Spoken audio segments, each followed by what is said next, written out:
program, The Interview on the Wire.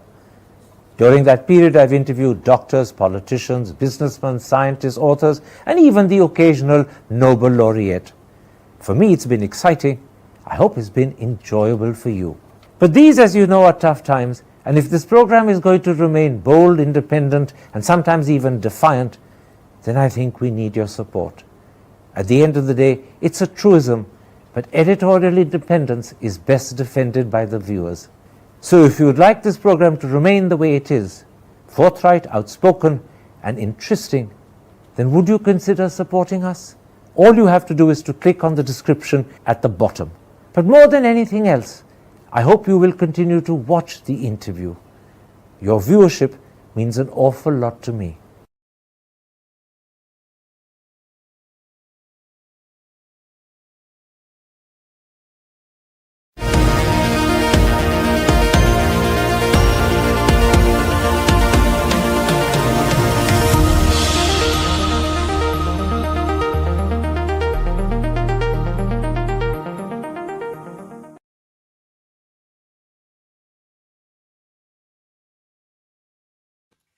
Hello and welcome to a special interview for The Wire.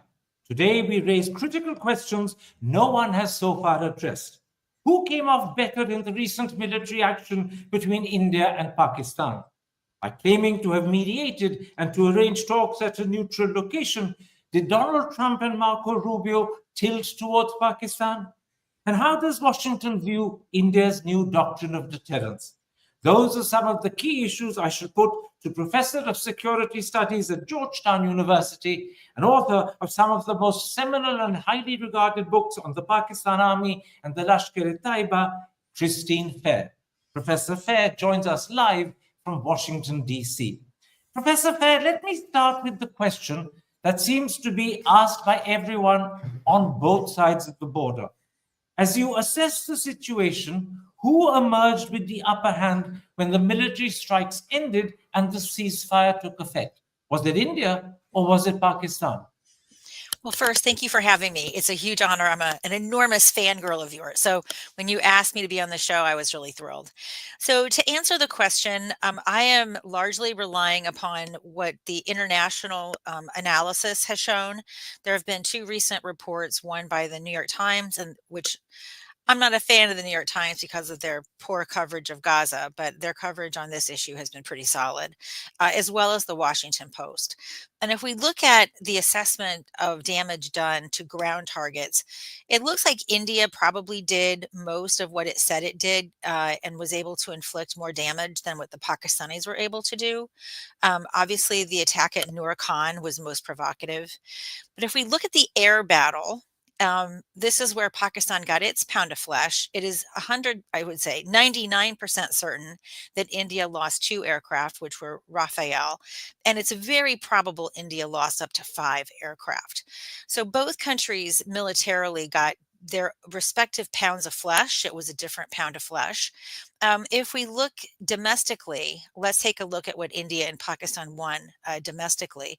This was another opportunity for Prime Minister Modi to, buttress his chuppin inch casino wala reputation, especially in advance of the Bihar elections. I would say the Pakistan army was the big winner of this crisis because going into this crisis, the Pakistan army was under considerable domestic pressure. I have my own experience with this. People who had hated me for years because of my position on the Pakistan army began reaching out to me to say, we hated you, but now you're right. We realized you were right about the Pakistan army. And I always ask these people, what galvanized your change of heart about the Pakistan army? And it was the Imran Khan situation. So going into this, the Pakistan army, particularly the army chief Munir, was considered a hostile force amongst the Pakistani people. Of course, all of that antipathy has melted away, and the Pakistan army is where it's always wanted to be, happily at the top of things. Internationally, I would say India was a slight loser. India did not secure talking points that were in alignment with India's position that this is a bilateral issue, that the actor here was Pakistan, that Pakistan had no equities. We saw a lot of rehyphenization. We saw a lot of both sidesisms. Even Putin both sides the issue. And then, of course, President Trump very much both sized it and reintroduced the hyphen, talking points that had really been absent since the Clinton era. So both sides won their pound of flesh, but that pound of flesh was different for each. You've given me a comprehensive answer, and I'm very grateful for that, Professor Fair. Let's go into the details of some of the things that you mentioned. And let's start with how significant is the damage both countries have afflicted on each other. I'll start with Pakistan, and then I'll come to India after that. Now, India has released satellite images suggesting extensive damage to Pakistani bases in Chaklala, Rahim Yar Khan, Sargoda, Jacobabad, and Bholari. The Indian Express newspaper claims that 20% of Pakistan's Air Force infrastructure has been destroyed. If all of that is confirmed, how significant would it be? I don't think that. So I think what has been confirmed, at least by the New York Times and the Washington Post, that targets have been hit on various Pakistani airfields, some of which have been mentioned in the first source that you provided. Some runways have been cratered, but there has not been massive destruction. There's no evidence for that. And there's certainly no evidence. In fact, I'm astonished by the claim that 20% of Pakistan's Air Force has been rendered unusable. I've never heard that before. It's quite an astonishing claim and most certainly to be false. Now, India's Director General of Air Operations, a gentleman called Air Marshal Bharti, in a formal press briefing has claimed that India has shot down an unspecified number of Pakistani Air Force planes. He claims he knows the number, but he's also refused to reveal it. As far as I know, no international media has mentioned this whatsoever. How do you view this claim? As bakwas. There's no evidence for it.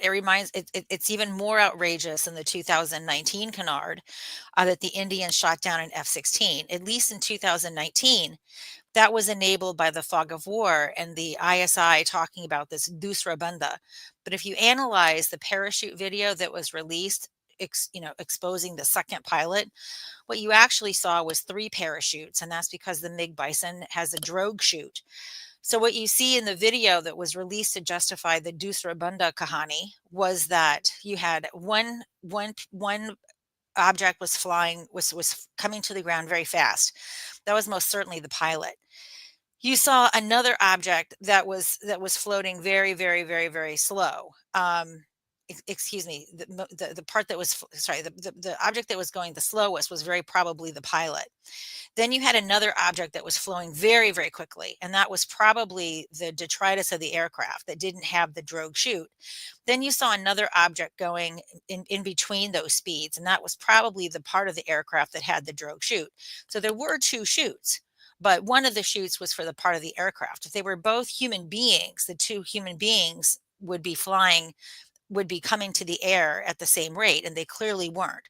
So even the evidence that India offered, some of the other India evidence that was offered was the so-called GE engine. Well, that's great unless you knew, as I do, that the Pakistan F-16 doesn't use a GE engine, it uses a Pratt Whitney engine.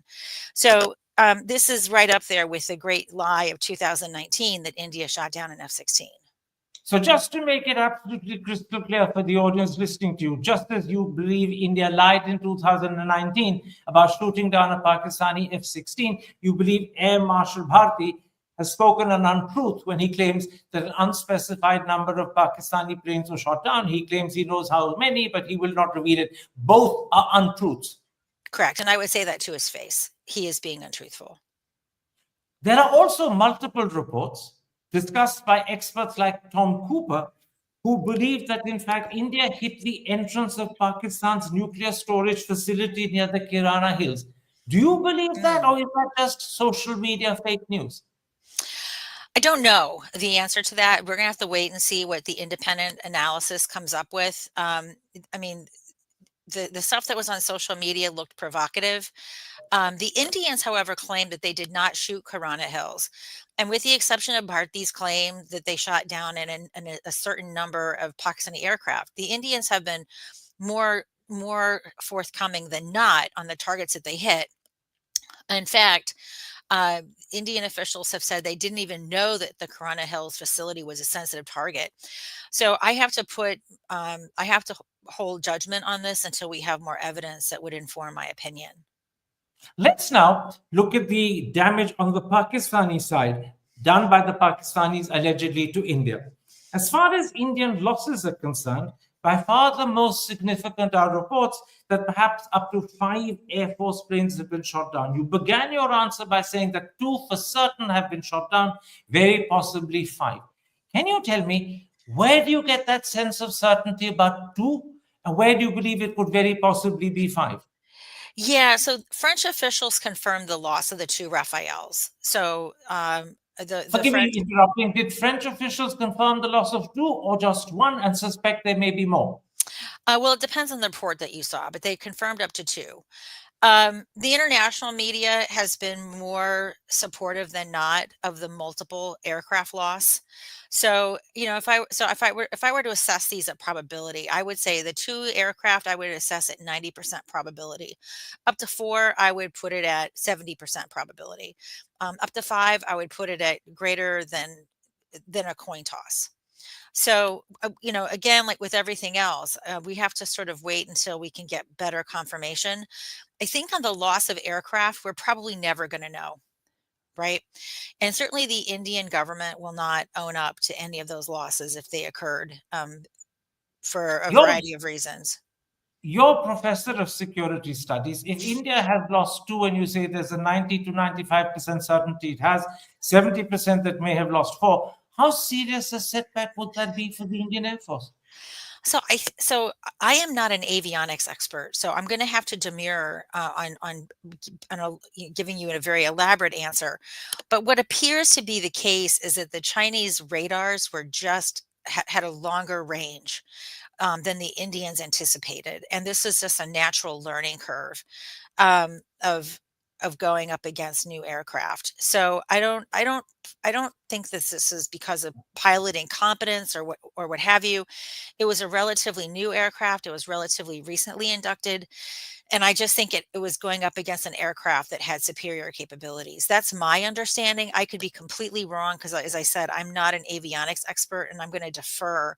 I'll defer to any avionics expert you have on here. But that's my crude laywoman's understanding of what happened. You're referring, and I'll point this out for the sake of the audience, to the Chinese J-10C plane and the Chinese PL-15 missile, both of which Pakistan was using.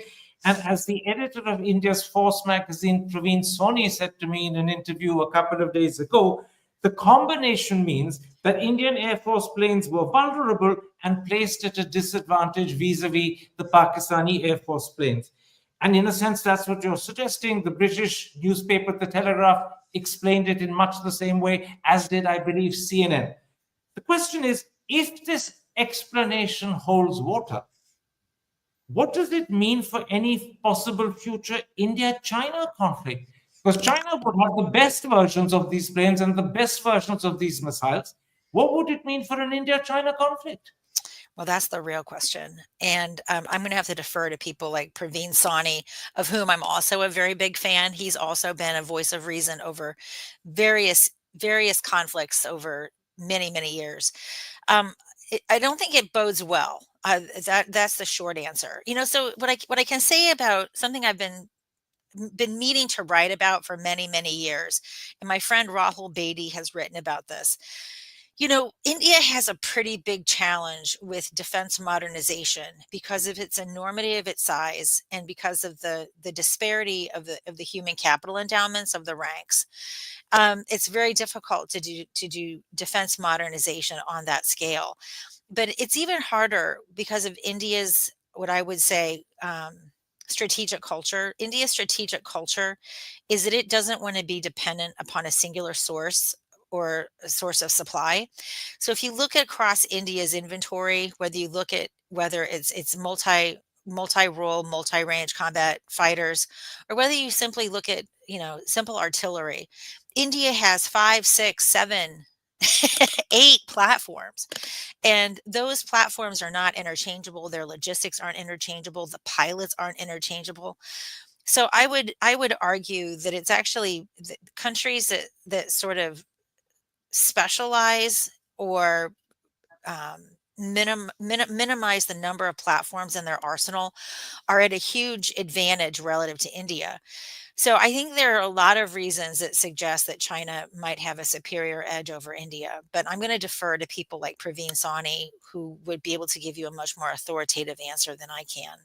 For the sake of the audience, I'll point out that according to SIPRI, Pakistan imports 81% of its equipment from one country alone, that is China. So Pakistan there would have, in the terms of the argument you've given me, an advantage over India. Let's then come to what Prime Minister Modi has said about Operation Sindoor. He said it's only been paused, it's not concluded. He added it will be the new normal hereafter. And all of that suggests that the ceasefire may not hold for very long. How has that been received by the Trump administration, which is pretty proud of the ceasefire he believes he mediated? I don't even know where to go with the Trump question because he and JD Vance are unreliable narrators. They certainly announced a ceasefire ahead of India. India rubbished the role that Trump said that the American government had played. Trump reintroduced the hyphen in India and Pakistan. This is certainly injurious to the Indian position. And he offered to mediate negotiations, which is a position that we haven't heard going back to the Clinton era. So there's been, in terms of rolling back the clock, Trump rolled back the clock on U.S.-Indian relations considerably. But what surprises me is how little India has said publicly rebuffing President Trump. India has basically said nothing to rebuff him, no matter how outrageous his comments have been. Let me come to Trump in a moment's time. Let me ask you a couple of questions more about Prime Minister Modi's new doctrine of deterrence. He announced it on Monday night. He made it clear that it has three key elements. India will respond decisively to any act of terror. It will not submit to nuclear blackmail, and it will not distinguish between terrorists and governments that sponsor or shield them. How do you, as a professor of security studies, view this doctrine? So I actually wrote a very similar set of prescriptions in my book, Fighting to the End, because I argued that Pakistan's behavior won't change until it bears enormous consequences for its behavior. Now, the reality is this doctrine that Modi has announced, and we saw what India did. India, for the first time, bombed targets in the Punjab, which was considered to be verboten by many analysts, including myself. I got it wrong. I'm not ashamed to admit that I was wrong. But we also saw there was enormous risks generated, and no sooner than what we were into the crisis 3 to 4 days, and both sides are looking for off ramps because this crisis escalated faster than the last crisis, right? So I don't know how sustainable this is. I'm hoping that we get some time, that Pakistan's not going to support another terrorist attack for some indefinite amount of time. But as I've said elsewhere, you have to understand the Pakistan Army on its own terms. And the way the Pakistan Army views itself, I would say, is closer to an insurgent organization than not. An insurgent knows it can't defeat India to get its way. But to get its way, it doesn't have to defeat India. It just has to show that India hasn't defeated it. And the way it does that is by launching terrorist attacks in Kashmir and elsewhere in India. Although I would argue probably after Operation Sindoor, Pakistan would have to think really long and hard about an attack on India's heartland, just as it's going to have to think long and hard about an attack in Kashmir itself. But I do anticipate that after the dust settles and several years of normalcy returns, we're going to see another Pakistani outrage. What doesn't get talked much in these Indian forum is there is this belief in India that Pakistan does everything that's in Kashmir. that there's a Pakistani hand behind every explosion, behind every rock being thrown. But in the same way, the Pakistanis believe there's an Indian hand behind every terrorist attack in Pakistan, particularly in Balochistan. And I would submit that the attack on the Jaffa Express may have also been a precipitant of the terrorist attack in Pahalgam. Indian audiences don't talk about this. They don't want to hear about it. And I'm not criticizing the Indian government for engaging in subconventional conflict. Actually, subconventional conflict is part of full spectrum deterrence. India should be doing it. But every once in a while, you overplay your hand in the same way that Pakistan has overplayed its hand. But you're suggesting, if I've understood you correctly, that there may well have been an Indian hand behind the Jaffa train terror attack. So Avinash Paliwal, in his book "My Enemy's Enemy," has laid out the evidence for Indian involvement in Balochistan. And all I'm saying is that Pakistanis believe it to be true, in the same way that Indians believe the Pakistanis are behind everything in Kashmir. So I have no evidence one way or the other. The other important point you made when you were reflecting on Modi's new doctrine of terror is that it may not be sustainable. It might require going up the escalation ladder faster than either country can actually accommodate. Now, one of the other things that was said by the Indian government the day or two before Modi announced his new doctrine is that every act of terror will be seen as a declaration of war. Will that rein in the enemy in jest, or might it make the subcontinent inherently insecure and unstable? Yes, is the short answer. And I apologize. bonk bonk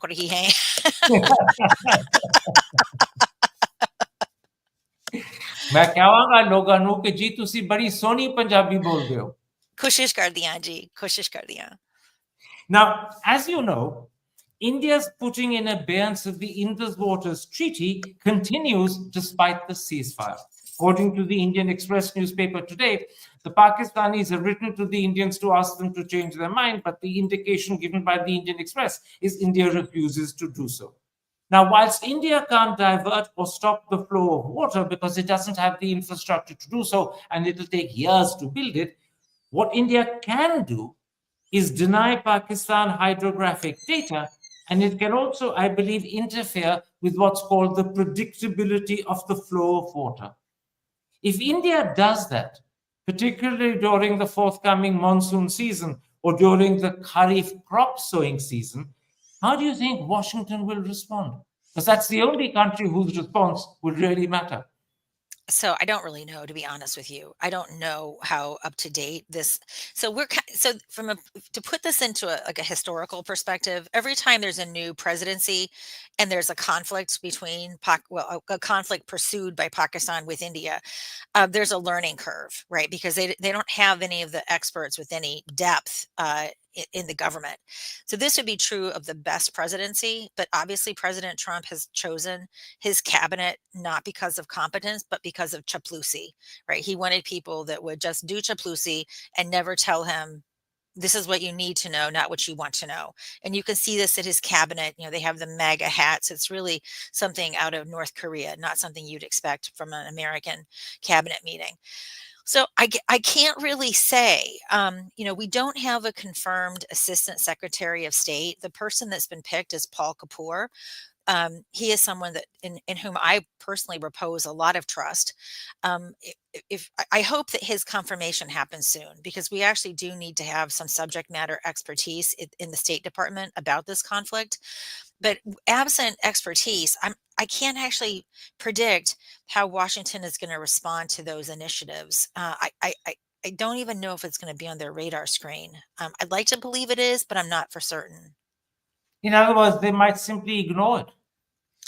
They might simply ignore it. They might not understand the consequences of it or the gravity of those consequences. And that's why I really hope we get Paul Kapoor confirmed as soon as possible. Let's now, at this point, come to that other part of your first answer, which was very important. It's America's alleged role mediating the ceasefire. As far as I know, President Trump has made this claim on 5 separate occasions. He's done it on Saturday and Sunday by tweet or social truth. He's done it on Monday on video, on Tuesday on video, and he's done it in a Fox News program as well. Whilst Pakistan has concurred because Pakistan welcomes mediation, India, who is opposed to mediation, has strongly refuted it. And the question I want to ask you is, no doubt Pakistan played a role, but is it correct to characterize that role as mediation? Or has Trump used a term that is exaggerated? I don't know. I mean, what we do know is that Marco Rubio, to his credit, despite not having a lot of knowledge about the crisis, was doing a lot of phone diplomacy. JD Vance was also involved. DNI Tulsi Gabbard was also involved. We do know that there was a lot of phone diplomacy going on. The international media has reported this as the U.S. was basically pushing on open doors, that both sides were looking for off ramps. I don't know. Is that mediation, or is that just sort of facilitating something that both sides wanted? I don't know. President Trump has clearly believed it's mediation, hasn't he? I'm not a Trump enthusiast, and I don't believe anything that comes out of his mouth, his keyboard, or his phone. So um, I'm going to be more inclined to side with the Indian position on this. Let's go one step further. Secretary of State Marco Rubio, shortly on Saturday after Trump's first tweet claiming mediation, went one step further and claimed that India and Pakistan have agreed to start talks on a broad set of issues at a neutral site.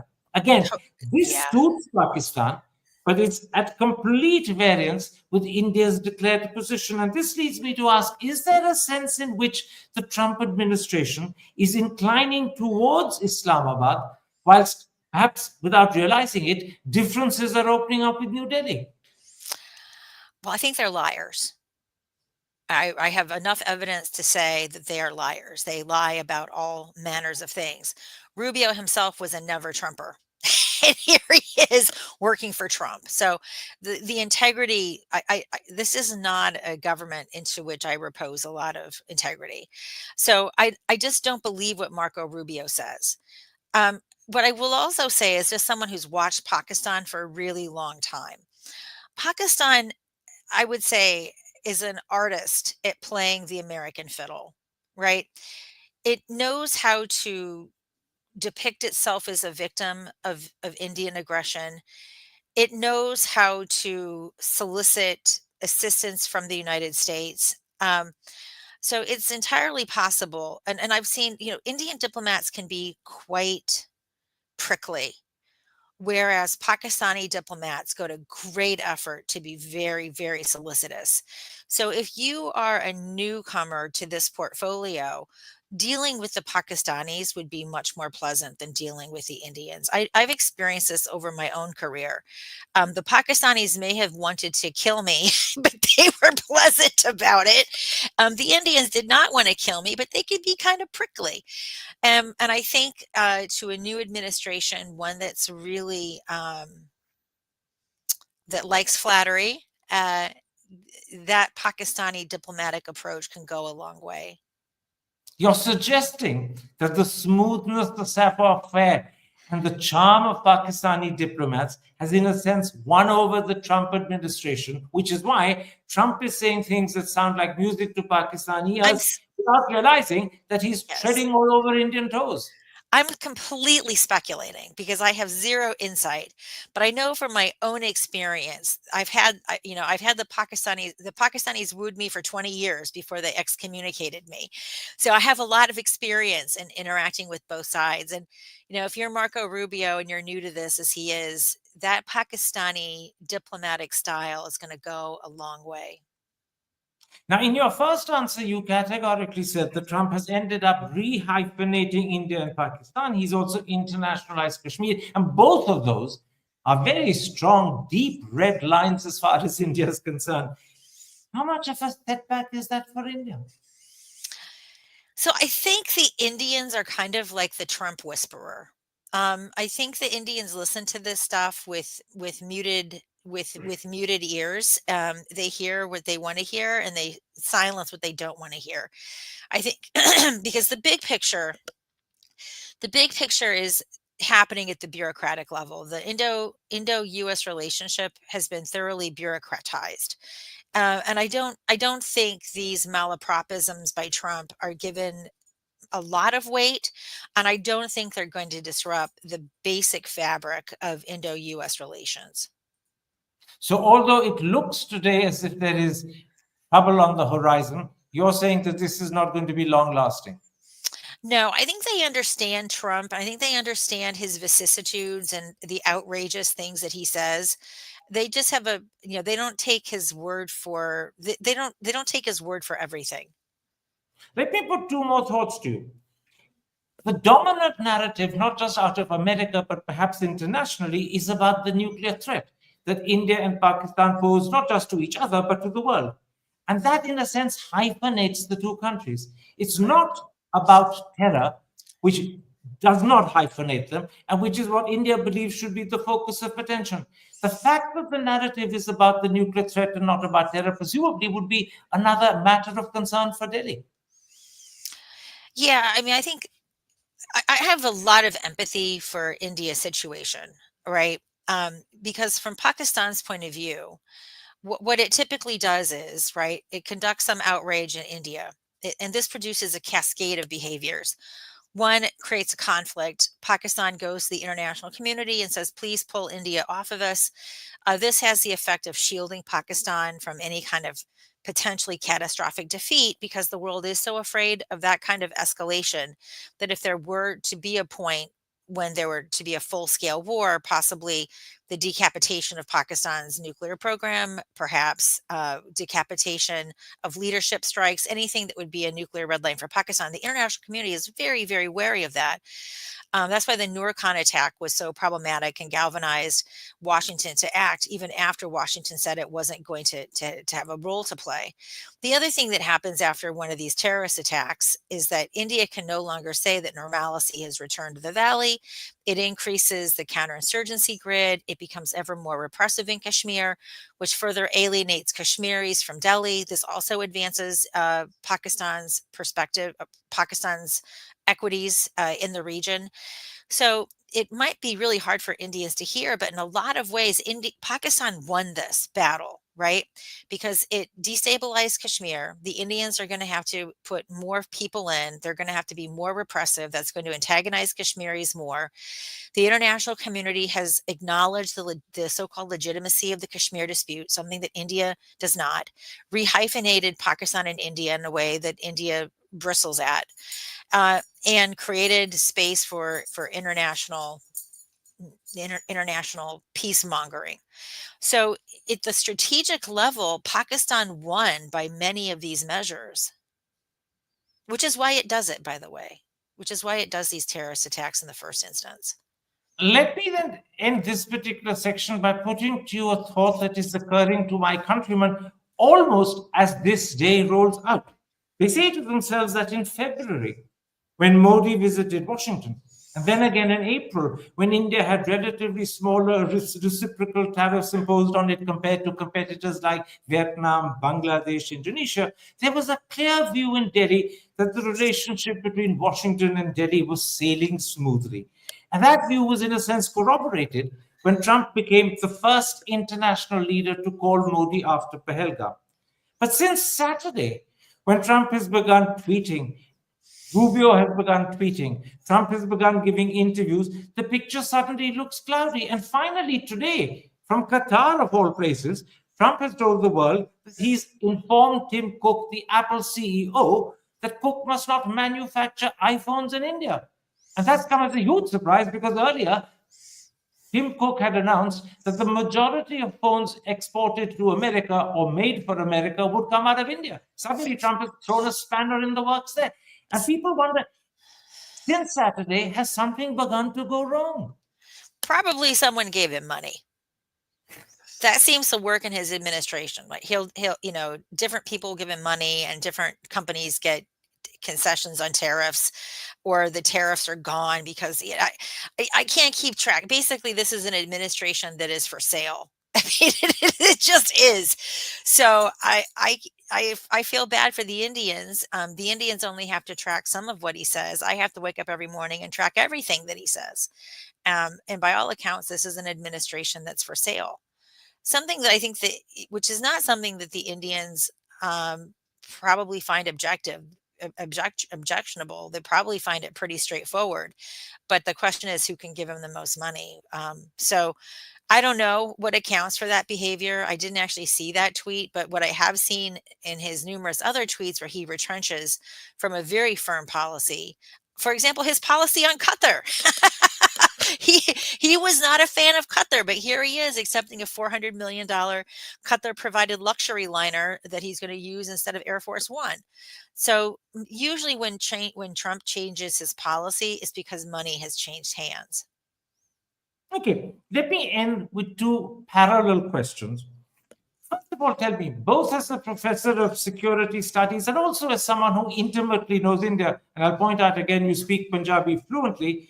What's your assessment of Modi's handling of this crisis right from its start on the 22nd of April when the Pahalgam terror attack happened? What's your assessment of the way the Indian Prime Minister has responded and handled this crisis?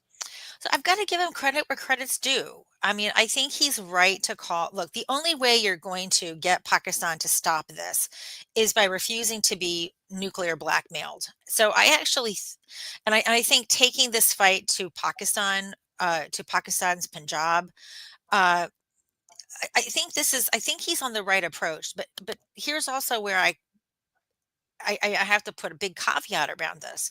No matter how well he's handled this, and I actually do think he's handled it very well.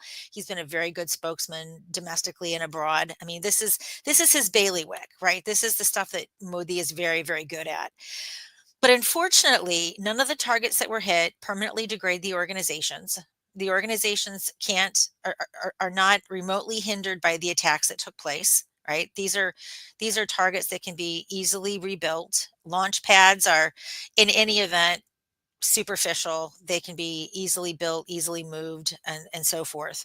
So these targets do not change anything with regards to the operational capabilities of either Lashkar-e-Tayyaba or Jaish-e-Mohammed. But what they do show is just how quick this escalation can get, how quick this escalation can be.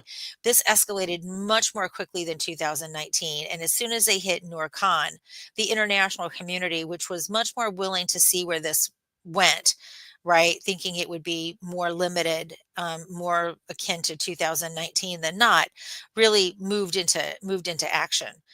So it's a new strategy, and like all new strategies, we're going to have to wait for calm, level-headed assessments of its outcomes. But I worry that this strategy has a lot of risk associated with it that the Indians themselves may not be prepared to handle. But you began your answer in a very important way. You said that even though the strikes on Muridke, Bahawalpur, and Muzaffarabad may have been devastating in the sense that they destroyed what they struck, those targets themselves were not very meaningful. Launch pads, you suggested, can be set up very easily elsewhere, and they haven't necessarily devastated either the Lashkar-e-Taiba or the Jaish-e-Mohammed. That is not an interpretation my countrymen are used to hearing. It will come to them as a complete shock. Oh, well, sorry to hear that, countrymen. And of course, after Pahalgam, the Pakistanis would have sequestered key leadership of the two organizations in safe houses in Rawalpindi. So there was never going to be a chance of a devastating leadership strike. So I'll tell you one thing that I have advocated for years. I mean, I'm a fan of covert action. So I don't. When India engages in covert action in Pakistan, I say that's what you should be doing. You have raw, your taxpayers are paying for you. You should be doing these things. What I have been very surprised about, India has shown that it's able to decapitate Khalistani leadership in Pakistan. I've been really surprised that the Indians haven't been able to effectuate leadership decapitation of terrorist groups. I've been very surprised by this. You're saying more Israeli Mossad type action would have been necessary? No, I'm not going to compare it to Israel and Mossad because India is not Israel and Raw is not Mossad. And I don't think Israel is something to be aspired to. Any country committing genocide is not offering to me a model of aspiration. It's a model of opprobrium, but more measured. But going specifically after specific leaderships leadership personalities associated with the terrorist groups that antagonize India. And I'm going to assume because they haven't happened that India hasn't been able to do them. But that's a place of great disappointment for me, because when Doval came in, I was actually quite optimistic that maybe Doval was going to be able to do what his predecessors weren't able to do. And he just goes to show how, I think what this goes to show is just how protected by the state these leaders are. I'll just point out for the sake of the audience that Pakistanis do believe that India has been carrying out covert action against some 20, 21 or 22 jihadi or LET or Jaish leaders in Pakistan. And The Guardian once reported on this as well. But I'm simply pointing that out so the audience are aware that the claims in Pakistan have been made to this effect. Finally, to which I say, mashallah. Finally, how have the last 3 weeks affected the way the country views General Munir? You suggested that his popularity had gone out significantly. Has he been, in a sense, rehabilitated in the eyes of his countrymen? Is he now seen as a hero? By all accounts, yes.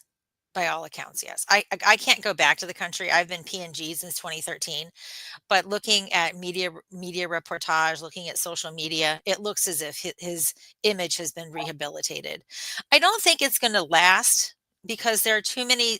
So I don't think it's going to last, because at the end of the day, people support Imran Khan. At the end of the day, this does not change the army's position on Imran Khan. So I think the I don't know how long this buoyed status is gonna last. And then there's people are very well aware of the corruption in the corps commanders.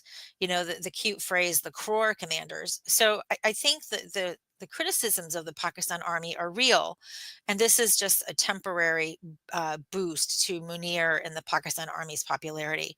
I suspect we'll see a reequilibration over the next couple of months.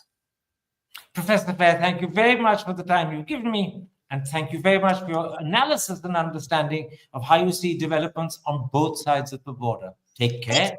Thank Stay you. safe. Thank you so much. Hi, I'm Karan Thapar.